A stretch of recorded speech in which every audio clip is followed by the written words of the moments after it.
Now let us learn more about single cell and multicellular organisms. So there are two types of organisms. The organisms which are having only one cell in their body. So their whole metabolic process are happening just within one single cell. They are termed as single cell organisms. Under this category, the amoeba, chlamydomonas, paramecium and bacteria are the one who are having only one cell in their body. So they are known as single cell organisms. Whereas multicellular organisms are fungi, plants and animals are there. So in multicellular organism, there are varieties of cells which are present in the body, and there are so many metabolic processes happening in their body, and for each and every metabolic process they are having a different types of cells to perform that process and to perform that function. So that's why they are known as multicellular organism. Now cell divides and produce cells of their own kind. Here also the single cell organisms, they will divide and they will multiply. So they will generate organisms like their own kind.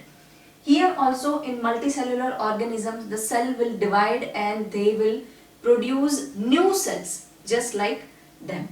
All cells come from pre-existing cells. Whatever cells are existed, they will divide. So the new cells are coming from pre-existing cells.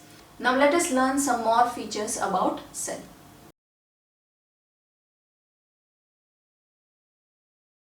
So under basic features of the cell, the first is the shape and size of cells are related to the specific function they perform. Which kind of function they are performing, their shape and size is based on that. For example, amoeba, they are having a changing shape. For example, this is a amoeba, this is its nucleus. So whenever they will see any food substance nearby them, their false arm will go towards that and they will capture that food substance and they will absorb that within their body. So this is a food substance. They will extend their false arm towards it. This is a nucleus of amoeba. So like this they will extend their false arm and eventually, so this food particle they will take it inside once they will extend their false arm. So like this the amoeba will change shape as and when they will feel that the food substance or the food particle is near to them. So that is how amoeba cell can change a shape. And why is it so? Because it's their function, that is how their food habit is. So because of that their cell can change a shape. Second is nerve cell. So this is a structure of nerve cell. Nerve cells will track a nervous system signal. They will pass that signal and that's why they have this typical shape. From here they are accepting the signals and here they are sending the signals to other nerve cell. So nerve cells are one of the longest cell and they are having this typical structure because of their function. So whenever they are having one typical shape or a structure or a size, that is depending upon the function they are performing.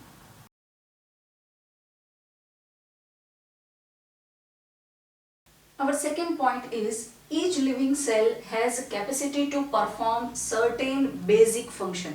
For example, this point is under multicellular organisms, that they are having varieties of cell and those cells are having specific function to perform. For example, kidney cell, that they will purify the blood. So that is under their category that they are performing this function.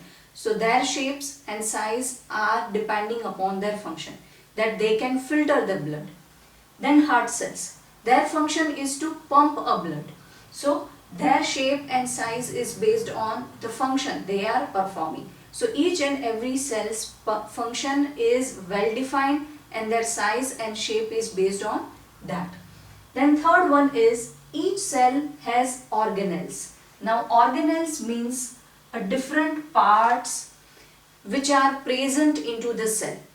they are, we can say that, a different division, that they are performing different and certain activities for the cell, such as they are cleaning up the cell, they are making new material in a cell, or they are helping cell in division of the cell.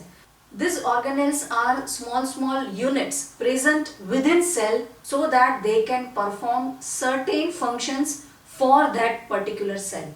So each organelles perform different function. Within cell also different functions are happening, different activities are going on. So for different activities, different organelles are present within the cell, and together they constitute a basic unit called cell. So any organism's basic structural and functional unit is a cell. Why it is structural? Because structurally, if you will see, then a very smallest unit is a cell. Functionally means any activity which is happening inside a body, that is happening at a cell level. That is the smallest unit who is working for a body. So cell is a structural and functional unit of a body, and within cell there are so many different units called organelles.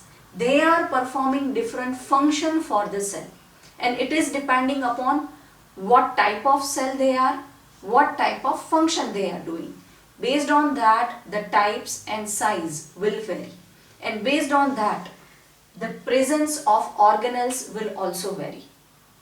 Now in coming segment, we are going to discuss so many more organelles and their function, and we will see that within a smallest unit of a cell, how many different types of organelles are present.